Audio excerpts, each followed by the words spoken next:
Assalamualaikum warahmatullahi wabarakatuh. Perkenalkan kami dari kelompok 15 akan membahas topik ke-17 dengan judul Distributive Justice, Institutionalism and Autonomous Vehicle. Dengan anggota kelompok kami yaitu Nabila dengan NIM 006, Tasyafa dengan NIM 030, dan Salsabila dengan NIM 047.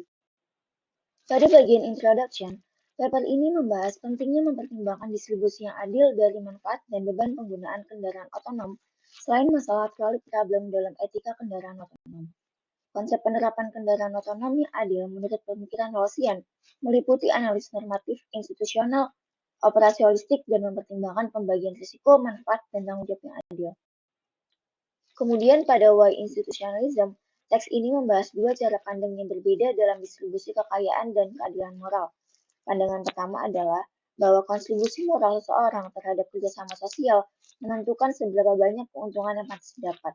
Pandangan kedua adalah bahwa hasil distribusi kekayaan yang adil tergantung pada institusi yang mengatur hak, kewajiban, dan tanggung jawab individu. Dalam pandangan institusionalisme, tanggung jawab utama ada pada institusi untuk membentuk keadilan, bukan pada individu. Oke, untuk next ada Evis and Institutionalism.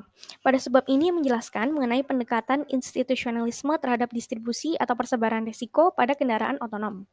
Artikel ini mengutip 3 kriteria institusionalisme dan mengatakan bahwa mereka berlaku untuk domain EVI. Sebab ini mengatakan bahwa kompleksitas sistem EVI membutuhkan solusi institusionalisme terhadap masalah distribusi risiko untuk si EVIS. Situasi pilihan pengemudi, programmer, dan pengguna jalan lainnya secara bersama-sama dibahas untuk membentuk keputusan akhir yang adil bagi pengendara dan juga environment-nya. Nah, kemudian untuk menunjang apa yang telah kita bahas sebelumnya, di sini ada skills yang ditekankan pada subbab ini, yaitu yang pertama, kemampuan analitis dan berpikir kritis yang kuat, lalu kemampuan komunikasi yang jelas dan ringkas, pengetahuan tentang institusionalisme dan aplikasinya pada distribusi risiko, pemahaman tentang kompleksitas sistem EVI, dan kemampuan untuk mengidentifikasi dan menjelaskan faktor-faktor yang berkontribusi pada distribusi risiko yang adil. Ini itu agar mendapat kesimpulan akhir yang tepat bagi pengendara dan environment pada autonomous vehicle. Nah, kemudian saya di sini akan menjelaskan tentang distributive justice in EVAs. Nah, pada episode ini, saya akan membahas tentang keterbatasan menggunakan masalah trolley sebagai metode untuk menemukan moralitas tentang otonom.